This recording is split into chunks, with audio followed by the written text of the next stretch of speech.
Here's everything I picked up this week. Starting with toys, my good friends at 204 Comics were kind enough to gift me just a bunch of stuff here. So first off, I have the DCeased Batgirl.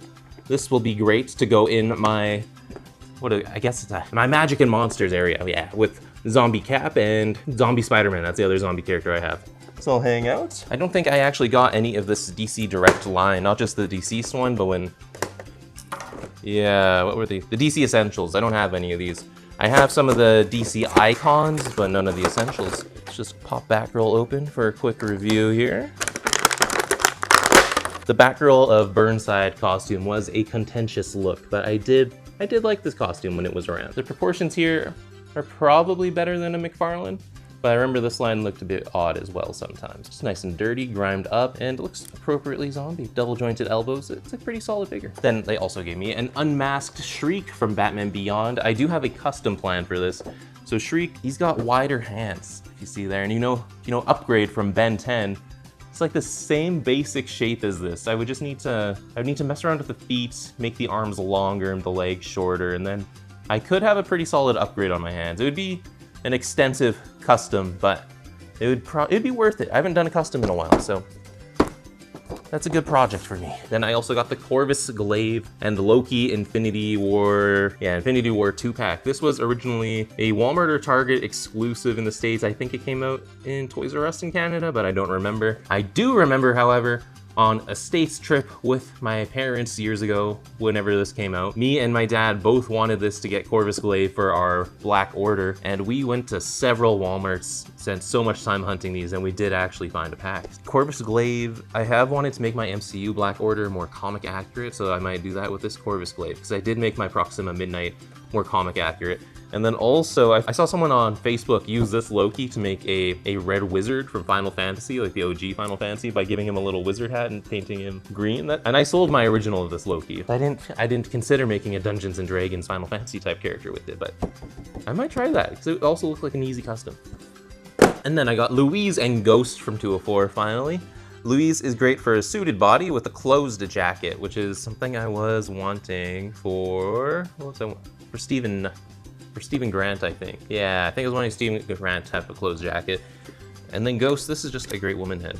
And I can never have too many giant hands.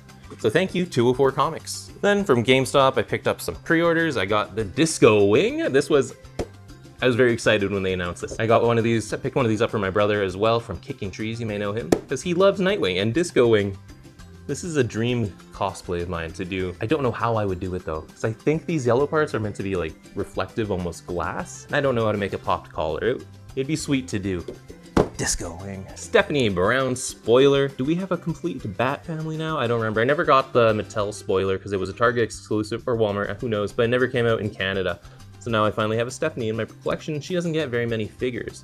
Who do we need in the Bat family now? I guess a Prime Earth, New Earth, like a normal universe Huntress would be good. And then I wouldn't mind a Tidus to go with my Ace the Bat Hound. And then if we're really reaching, I guess we could go for some Golden Age, Silver Age, Betty Kane and Kathy Kane for Batgirl and Batwoman, but am I missing someone obvious here? You could also go for Clown Hunter to hang out with Ghostmaker. But I am excited for Stephanie. They did use the normal Batgirl body that they used for Barbara and Cass, and those three are all different heights, so I am slightly bothered by that, but with Stephanie here, her legs, her shins are segmented in such a way that you could easily cut one off, cut a joint off, and then drill up, and then she's shorter.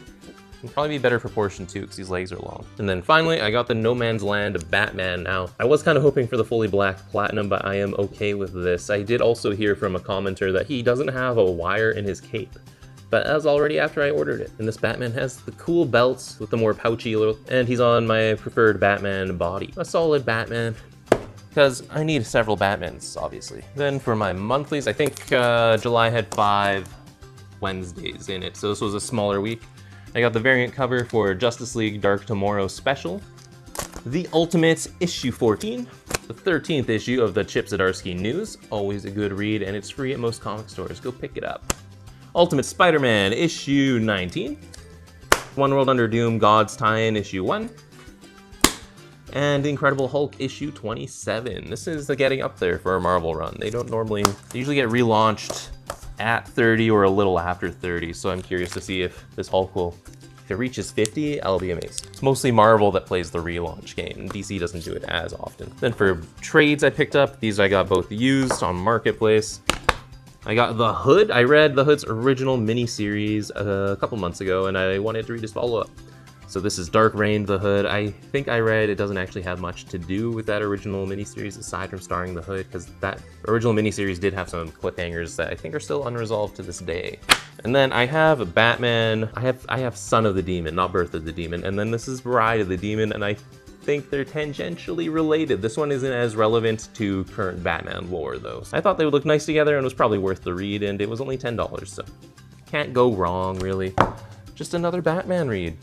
And just a little bonus, I picked up Encino Man for my fiance because she's always talking about it, and it was $2 at I went to a guy's house and he had hundreds of DVDs and was selling them for $2 each. Got to scour Marketplace all day, every day. Now to talk last week's comics. Green Lantern 25, it was a good read. I think Jeremy Adams loves Gemworld or something, because he had Gemworld and Amethyst in this, and then he also had it in his Flash run. And I haven't read too many Green Lantern comics. I've read a lot of his Silver Age stuff, and then some more recent stories when Jeremy Adams took over. But I like the twist at this where all emotions are gone now. And then they had Razor and Aya reunite, and he didn't get to say that he loves her. It was heartbreaking stuff.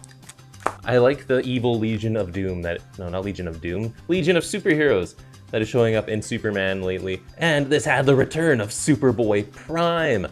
Superboy Prime is a character I get too excited when he shows up because I know he's not that popular, but I like the meta angle that he has and his abilities of pre-crisis Superman, basically. I don't know, I like him a lot. I honestly forgot that this came out and that I read it. Batman is against the Bat family once again, which is a story beat that I am so tired of seeing. I'm also tired, I hope they kill off Joker in this. I am Jokered out for a decade. Because does he move that many comics? I don't, he must, but I'm done with him. Barbara and Batman do fight in this because Batman saved Joker's life, which by doing so put Leslie Tompkins in future risks. I kind of hate that. I hate Hush too. As I'm always saying, I just read Starman, and this directly followed up on a bunch of things from Starman and explained the source of Shade's powers being Eclipso's little dimension, and that works pretty well, I think. I don't like that Hope O'Dare has cancer and is dying now. I hope that gets fixed somehow, because that takes away the Shade's happiness, and he did have a happy ending at the end of Starman. The Shade's a really cool guy. Absolute Martian Manhunter teased that his son is gonna die, but I think his son also maybe has a Martian or something. So we'll have to see what happens with that. This continues to be a really good series. How they showcase the telepathy and everything is so good. New History of the DC Universe issue 2 tried to put the New 52 origin of the Justice League happens with Darkseid's invasion. So then they put that into the Silver Age, which was interesting because then their costumes don't match that story, which is fine. In this, the costumes don't match that story, which is fine. And then Cyborg was there though, so then they say Cyborg went into a healing stasis for years until the new Teen Titans showed up, and then he joined up with them.